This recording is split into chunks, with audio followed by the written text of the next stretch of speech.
Hello student, आप सभी का इस चैनल पे स्वागत है। जैसा कि हम डेली इंपॉर्टेंट क्वेश्चन लेके आते हैं ऑब्जेक्टिव का, 10th क्लास का ऑब्जेक्टिव क्वेश्चन लेके आते हैं। क्योंकि एग्ज़ाम नज़दीक है, सो एग्ज़ाम को नज़दीक देखते हुए हम उसी क्वेश्चन को ला रहे हैं जो एग्ज़ाम में आने की चांसेस ज़्यादा है।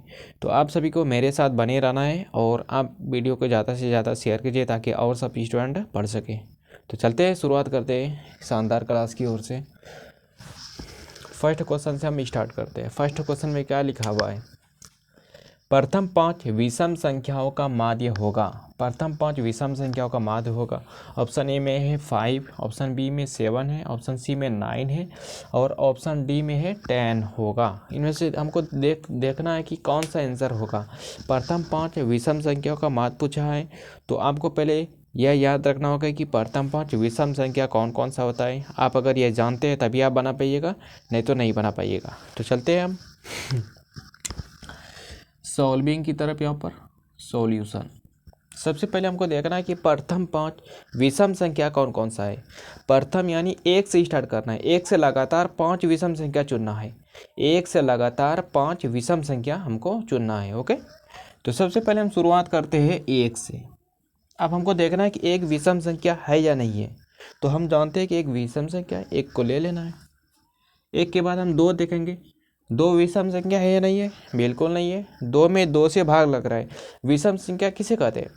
जिसमें 2 से भाग नहीं लगे उसे हम विषम संख्या कहते हैं। तो यहाँ पर 2 विषम संख्या नहीं होगा। 2 के बाद 3, बिल्कुल 3 विषम संख्या है। 3 के बाद 4 जो कि विषम संख्या नहीं है। 4 के बाद 5 विषम संख्या है। 5 के बाद 6 होता है, तो 6 विषम संख्या नहीं है, तो 6 को नहीं लेना है। 6 के बाद 7 होता है, तो 7 को लेना है। टोटल कितना हो गया? 1 2 3 4। 4 संख्या यहाँ पर हम ले चुके हैं, लेकिन हमको टोटल 5 संख्या लेना है। 7 के बाद 8 होता है, 8 तो विषम संख्या नहीं है। 8 के बाद 9, तो 9 हो गया। यानी प्रथम 5 विषम संख्या यहाँ पर क्या क्या आया? 1 हो गया, 3 हो गया, 5 हो गया, 7 हो गया, 9 हो गया। इतना हमको पहले ही पता करना होगा कि प्रथम 5 विषम संख्या क्या कौन कौन सा होता है। इसमें क्वेश्चन में सिर्फ प्रथम 5 ही नहीं बल्कि प्रथम 8 भी पूछ सकता है, प्रथम 10 विषम संख्या भी पूछ सकता है। तो इसी प्रकार आपको पहले देख लेना कि विषम संख्या कौन कौन सा होता है। अब इसका क्या निकालने पूछा है? माध्य पूछा है, माध्य निकालना है। तो माध्य कैसे निकालता है? माध्य जो हम निकालते हैं, जितना संख्या दिया हुआ रहेगा, जितना संख्या दिया हुआ रहेगा सभी को जोड़ लेना है और जितना संख्या है उतना संख्या से भाग दे देना है। तो इन सभी को क्या करेंगे? हम जोड़ देंगे। 1 + 3 + 5 + 7 + 9। ओके, टोटल 5 संख्या है। पाँचों संख्या को जोड़ दिया हमने और 5 से भाग दे देना है। ओके, अब यहाँ पर देखिए जोड़ने के बाद कितना हो गया? 3 1 4, 4 5 9, 9 7 16, 16 और 9 25, यानी 25/5, 5 का 5 है, 5 है 25। तो यहाँ से जो स्टूडेंट आया माध्य, तो 5 आया। यानी प्रथम 5 विषम संख्या का जो माध्य होगा वो 5 होगा। यानी इसका ऑप्शन नंबर ए हो गया। ओके, तो चलते हैं अब नेक्स्ट क्वेश्चन की तरफ। क्वेश्चन नंबर 2 में क्या लिखा हुआ है? प्रथम 6 अभाज्य संख्याओं का माध्य का क्या होगा? क्वेश्चन नंबर 1 और 2 दोनों सेम लग रहा है, लेकिन कुछ अंतर है। यहाँ पर अभाज्य संख्या पूछ दिया है, पहले इसमें विषम संख्या था, इसमें अभाज्य संख्या आ गया है। अब हमको देखना कि प्रथम 1 से लगातार 6 अभाज्य संख्या कौन कौन सा है। पहले हम उसको लिख लेंगे, उसके बाद हम माध्य का निकालेंगे।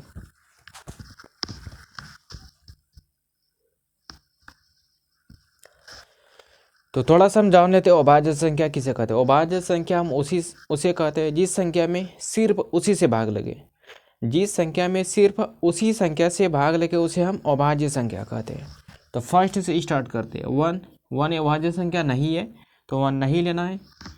1 के बाद 2 आता है, 2 में सिर्फ 2 से ही भाग लग सकता है, तो 2 अभाज्य संख्या हो जाएगा। 2 के बाद 3 बिल्कुल होगा क्योंकि 3 में 3 से भाग लग रहा है। 3 के बाद 4 नहीं होगा, 5 होगा। ओके, 5 के बाद 6 नहीं होगा, 7 हो जाएगा क्योंकि 7 में 7 से ही भाग लगेगा सिर्फ। 7 के बाद 8 नहीं होगा, 8 के बाद 9 नहीं होगा, 10 नहीं होगा, 11 हो जाएगा। 11 के बाद 12 नहीं होगा, 13 हो जाएगा। टोटल कितना लेना है? 6। 1 2 3 4 5 6। यहाँ पर टोटल हमने 6 संख्या ले लिया। 6 संख्या हमने अभाज्य संख्या प्रथम लगातार ले लिया। अब इसका क्या पूछा है, माध्यिका इसका निकालना है। तो हमने क्या बोला था, माध्यिका निकालने के लिए कोई भी संख्या अगर दिया हुआ रहे, अगर क्वेश्चन में सारणी दिया हुआ रहे, तो माध्यिका निकालने के लिए पहले या तो संख्या को आरोही क्रम में या अवरोही क्रम में सजाना है। तो यहाँ पर हम देखते हैं कि आरोही क्रम में सजा हुआ है, यानी छोटा से बड़ा की ओर सजा हुआ है। और इसमें फिर क्या बोला था कि नंबर ऑफ संख्या गिनना है, 1 2 3 4 5 6, टोटल नंबर ऑफ संख्या कितना है, 6 है, n बराबर 6 है। तो माध्यिका जो होता है स्टूडेंट n/2a तथा n/2 + 1a मान पहले देखना है कौन कौन सा है। n बराबर 6 यानी सम संख्या है, तो माध्यिका जो होगा n/2a तथा n/2 + 1a मान पहले देखना है सारणी में कौन कौन आ रहा है। n/2 यानी 6/2 3 हो गया, 3 3वें तथा 3 1 4 4वें मान देखना है हमको। अभी इस सारणी में क्या देखना है, 3वें और 4वें मान कौन सा है, यह फर्स्ट टर्म है, सेकेंड है, थर्ड है, यानी तीसरा टर्म यहाँ पर 5 हो गया और चौथा टर्म यहाँ पर 7 हो गया। सम संख्या दिया हुआ है तो यह फॉर्मूला लगना है, n/2a तथा n/2 + 1a। पहले यह दोनों संख्या हमको ज्ञात करना है, यानी तीसरा और चौथा संख्या कौन कौन सा आया, 5 और 7 आ गया। यहाँ पर हमको पता चल गई कि तीसरा और चौथा संख्या जो है 5 और 7 है। अब इसमें क्या करना है, अब इसमें अगर हमको माध्यिका निकालना है,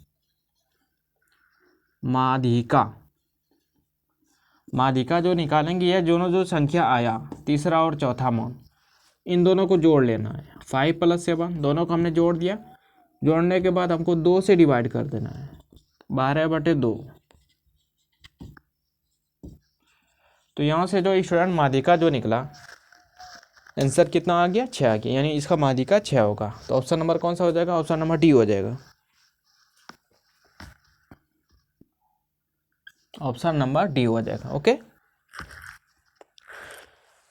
तो चलते हैं अब नेक्स्ट क्वेश्चन की ओर।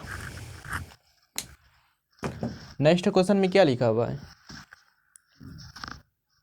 कौन केंद्रीय प्रवृत्ति की माप नहीं है, कौन केंद्रीय प्रवृत्ति की माप नहीं है। ऑप्शन ए में है माध्य, ऑप्शन बी में है माध्यिका, ऑप्शन सी में है बहुलक और ऑप्शन डी में है परिसर। इसमें हमको देखना है कि कौन केंद्रीय प्रवृत्ति का माप नहीं है, यानी मापने वाला यंत्र नहीं है। तो इसमें कौन होगा स्टूडेंट, परिसर होगा। याद रखना कि माध्य, माध्यिका और बहुलक तीनों एक दूसरे में संबंध होता है। परिसर को इन तीनों से कोई भी रिलेटेड नहीं है, तो परिसर ही मार देना है। ओके, नेक्स्ट क्वेश्चन क्या है, यदि x + 2 x + 4 x + 6 x + 8 का माध्य 13 है, तो x का मान क्या होगा।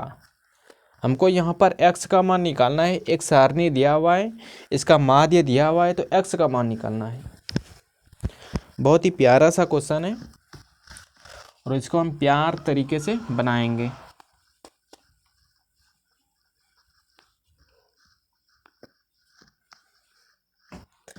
माध्य निकालने के लिए अभी हमने क्या फॉर्मूला बताया, जितना भी संख्या दिया हुआ है सभी को जोड़ लेना है और जितना संख्या है उनसे भाग दे देना है। जितना संख्या दिया हुआ है सभी को जोड़ लेना है और जितना संख्या रहे उतना से भाग देना है।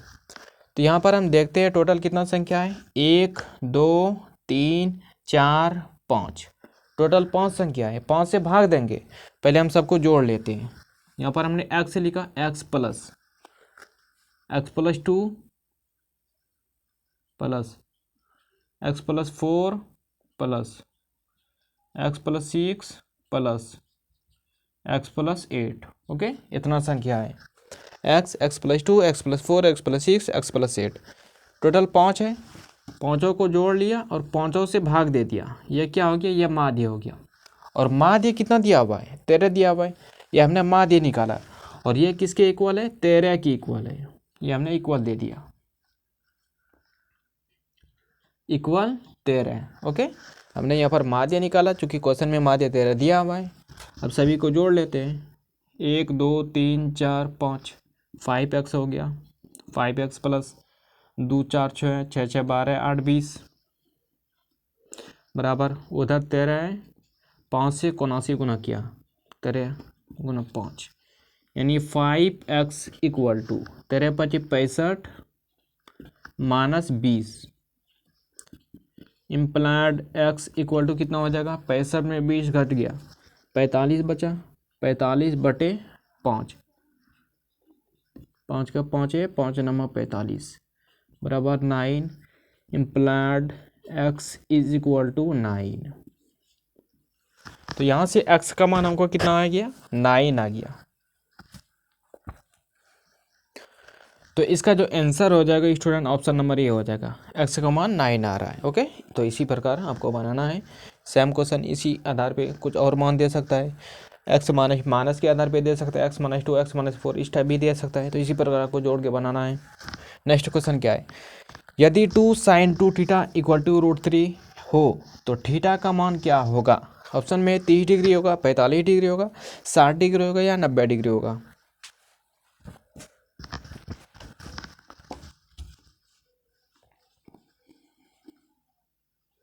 क्या दिया हुआ क्वेश्चन में, 2 sin 2θ, यहाँ पर हमने 2 लिखा, sin 2θ बराबर कितना दिया हुआ है, √3। इसमें हमको थीटा का मान निकालना है कि थीटा का मान कितना होगा। ओके, अभी तो हमको कुछ नहीं पता चल रहा है कि थीटा का मान कितना होगा, यहाँ से हम कोई नहीं निकाल पाएंगे। तो यहाँ पर 2 से जो मल्टीपल है इसमें, इसको 2 को इस साइड करते हैं, यानी sin 2θ बराबर हम क्या लिखेंगे, 2 को इधर करेंगे तो √3/2 हो जाएगा। ओके, √3/2 हो जाएगा। अब थोड़ा सा याद कीजिए, तो साइन कितना डिग्री का मान √3/2 होता है, साइन कितना डिग्री का मान √3/2 होता है। तो साइन 60 डिग्री का मान होता है, साइन 60 का मान √3/2 होता है। जिसको याद है बहुत बढ़िया है, जिसको याद नहीं है तो वो याद कर लीजिएगा। Okay, implied sine 2θ equal to √3/2 को हम क्या लिखेंगे, √3/2 को हम साइन 60 डिग्री लिखेंगे। ओके, क्योंकि साइन 60 का मान √3/2 होता है, तो √3/2 की जगह पे हम साइन 60 डिग्री लिख दिया, कुछ हमने एक्स्ट्रा नहीं लिखा है, √3/2 को सिर्फ साइन 60 डिग्री लिखा है। ओके, अब यहाँ पर देखिए एक फॉर्मूला होता है, अगर साइन ए बराबर साइन बी दिया हुआ है तो ये पॉसिबल तभी होगा जब एंगल इक्वल होगा, यानी ए बराबर बी हो जाएगा। सेम इसी फॉर्मूला के आधार पे यहाँ पर हम बैठा देते हैं, साइन ए बराबर साइन बी, इसी के आधार पे तो ए बराबर बी लिख देंगे, यानी 2θ equal to 60 degree. Implied theta बराबर 60 में 2 से भाग लग जाएगा तो कितना हो जाएगा, 30 हो जाएगा। तो यहाँ से थीटा का मान कितना आ गया स्टूडेंट, आंसर 30 डिग्री आ गया। तो ऑप्शन नंबर ए हो जाएगा 30 डिग्री।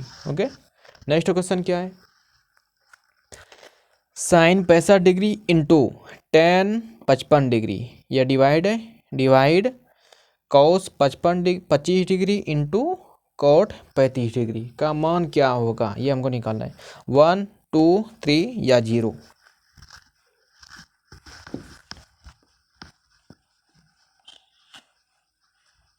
अक्सर ये एग्जाम में आता है, यह जो क्वेश्चन अभी हमने पढ़े डिवाइड वाला, ये अक्सर एग्जाम में आता है। क्या लिखा हुआ है, sine 65 degree into ten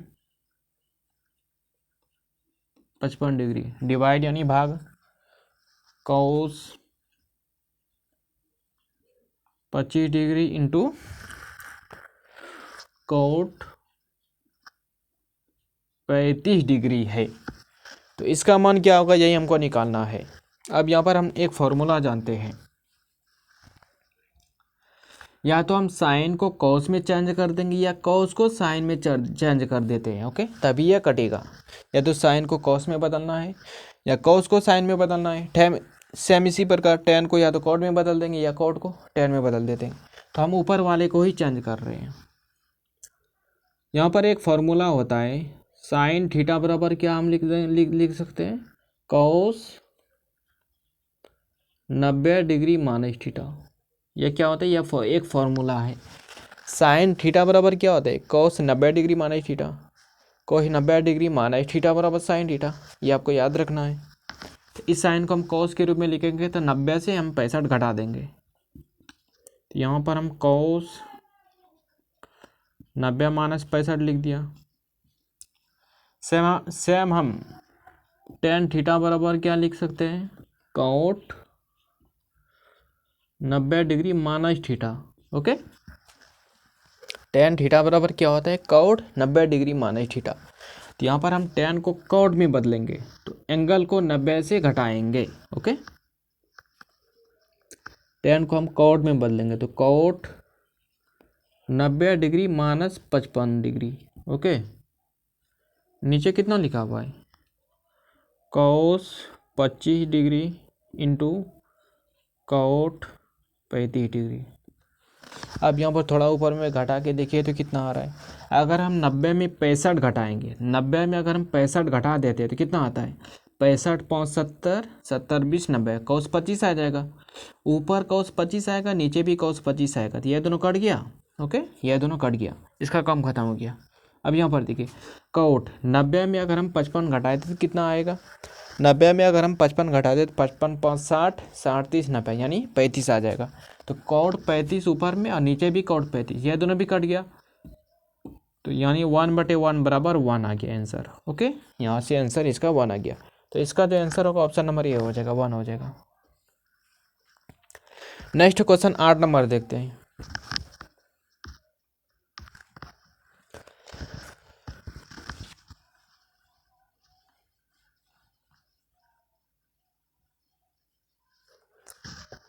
question number 8 में क्या लिखा हुआ है, sec square 55 degree minus cot square 35 degree का मान क्या होगा, 1 होगा या 2 होगा या 0 होगा या 1/2 होगा। क्या लिखा हुआ है क्वेश्चन में, सेक स्क्वायर 55 डिग्री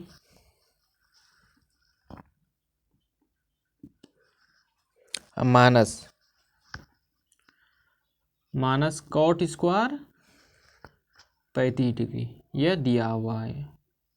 ओके, सेक और कॉट में तो रिलेशन होता है, इसका तो हम कोई भी फॉर्मूला नहीं पढ़े हैं, क्योंकि हम जो फॉर्मूला जानते हैं sec square theta minus tan square theta equal to 1, ये हम फॉर्मूला जानते हैं। क्या हम फॉर्मूला जानते हैं, sec square theta minus tan square theta equal to 1, लेकिन यहाँ पर सेक और कॉट दिया हुआ है तो कॉट को हम टेन में बदलेंगे तभी यह फॉर्मूला लागू होगा। Implied sec square 55 degree, okay, minus cot को या तो टेन में बदलना है या टेन को अगर हम कॉट में बदलेंगे तो क्या फॉर्मूला बैठाएंगे, यह फॉर्मूला को हम यूज करेंगे। टेन को अगर हम कॉट में चेंज करेंगे तो एंगल को 90 से घटाएंगे। टेन को कॉट में चेंज करना है तो एंगल को 90 से घटाएंगे, या कॉट को अगर हमको टेन में चेंज करना है तो उसमें भी 90 से ही घटाना है। तो यहाँ पर कॉट दिया हुआ है, एंगल 35 है, तो इसको टेन में बदलेंगे, टेन स्क्वायर एंगल में क्या करेंगे 90 से इस 35 को घटा देंगे, 90 minus 35। Okay, sec square 55 degree minus tan square, 90 में 35 घट गया, कितना बचा 35 5 40 और 50 90 यानी 55 डिग्री हो गया यहाँ से। आप यहाँ पर देखिए sec square theta minus tan square theta बराबर 1 होता है, तो उसी के आधार पर यहाँ पर हम एंगल यहाँ पर सेम है, एंगल यहाँ पर सेम है, यहाँ पर भी सेम है, तो इसका मान क्या हो जाएगा 1 हो जाएगा, क्योंकि sec square theta minus tan square theta बराबर 1 होता है तो 1 हो जाएगा, यानी आंसर हो जाएगा option number A. Option answer क्या हो जाएगा, ऑप्शन नंबर ए हो जाएगा। अब यहाँ पर देखिए ग्राफीय वाला क्वेश्चन आ गया, ग्राफीय विधि से समझने वाला क्वेश्चन आ गया, यानी ग्राफ बना के ही अब क्वेश्चन जो भी सॉल्व करेंगे उसको समझेंगे। क्वेश्चन क्या दिया हुआ है 9 में, y अक्ष पर किसी बिंदु का x नियमक होगा। तो सबसे पहले हम ग्राफ बना लेते हैं, उसके बाद ही समझेंगे। यह x अक्ष है, यह y अक्ष है, ओके, और ये क्या है o है यानी मूल बिंदु ओरिजिन। इसका निर्देशांक क्या होता है 0 0। इस बिंदु का जो निर्देशांक होता है, मूल बिंदु का निर्देशांक 0 0 होता है। अब यहाँ पर क्या पूछा है, y अक्ष पर किसी बिंदु का x नियामक होगा। यह y अक्ष है, यह y अक्ष है। इसमें यह नहीं पूछा कि y अक्ष पर कहाँ पर स्थित है। यहाँ भी हो सकता है, यहाँ भी हो सकता है, यहाँ भी हो सकता है और यहाँ भी हो सकता है। मान लीजिए कि कोई बिंदु यहाँ पर P हमने लिया, ओके। इस बिंदु P पे नीचे तो y ऊंचाई तक चला है, हमने नीचे जो यहाँ तक जो चले हैं, P बिंदु जो हमने यहाँ पर लिया है, तो मूल बिंदु यानी O से इतना दूरी तक चला है, O से इतना दूरी तक हम तय किया है। लेकिन x अक्ष अगर हम देखते हैं तो इस बिंदु P पे कितना हद तक हम चले हैं, चूँकि यहाँ पर मूल बिंदु 0 0 है। तो इस बिंदु O से ना तो इधर हम चले हैं, ना ही हम इधर चले हैं। y अक्ष पर है, y अक्ष पर नीचे हमने यहाँ पर इतना तय किया है, लेकिन इस बिंदु से ना तो हम इधर चले हैं, ना ही हम इधर चले हैं। तो x का नियामक जो हो जाएगा, मान लीजिए कि हमने -4 चला, नीचे -4 चला है, यह दूरी हमने -4 तय किया, ओके। मूल बिंदु से जो नीचे होता है वह नेगेटिव होता है। x पहले x ऐसे लिखा जाता है। तो ना तो हमने इस बिंदु से इधर दूरी कुछ तय की है, ना ही इधर चले हैं। तो x अक्ष का जो निर्देशांक हो जाएगा यहाँ पर 0 ही रहेगा, लेकिन y में -4 चले हैं। सिंपल हमेशा याद रखना है कि y अक्ष पर स्थित है। y अक्ष पर कहाँ जहाँ भी स्थित हो सकता है, लेकिन y अक्ष पर जो x अक्ष का जो निर्देशांक होगा वह हमेशा 0 होगा, क्योंकि ना तो हम इधर थोड़ा सा चले, ना ही इधर चले, ना ही हम इधर चले, ना ही इधर चले, इसी लाइन पे सिर्फ है, इसी लाइन पे है। तो सिर्फ इसका नंबर चेंज हो सकता है, लेकिन एक्स का निर्देशांक हमेशा 0 ही रहेगा, ओके। तो इसका जो आंसर हो जाएगा, y अक्ष पर किसी बिंदु का x नियामक हमेशा क्या होता है, 0 होता है। ये आपको रट लेना है। अब क्वेश्चन नंबर 10 क्या लिखा हुआ, बिंदु 3 4 की x अक्ष से दूरी होगा।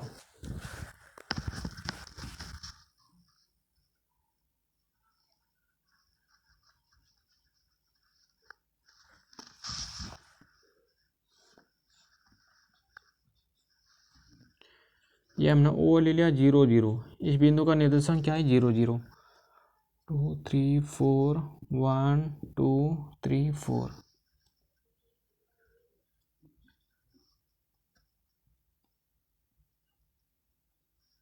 यहाँ पर देखिए क्वेश्चन में क्या लिखा हुआ है, बिंदु 3 4 मतलब क्या हुआ, 3 4 का मतलब क्या हुआ, x अक्ष में 3 चलना है और y अक्ष में 4 चलना है। x अक्ष में 3 चलना है और y अक्ष में 4 चलना है हमको। तो x अक्ष में हम 3 चलेंगे, 1 2 3, यहाँ पर हमने चला। y अक्ष में कितना चलना है, 4 चलना है, 1 2 3 4 यहाँ तक चला। लेकिन हमको जो निर्देशांक लिखना है स्टूडेंट, निर्देशांक हम कैसे लिखेंगे, y अक्ष में 4 चल दिया और x अक्ष में 3 चला है। इसके जस्ट सीधा में यहाँ पर हम पॉइंट करेंगे, यहाँ पर हम इसका निर्देशांक लिखेंगे, ओके। यानी इसका नाम हमने P दे दिया, इसको हम 3 4 लिखेंगे। अब यहाँ पर देखिए, यह 3 4 मतलब क्या हो रहा है, मूल बिंदु से x अक्ष पर 3 दूरी चल रहे हैं और y अक्ष में 4 दूरी चल रहे हैं, ओके। यहाँ से हम इसको मिला देते हैं।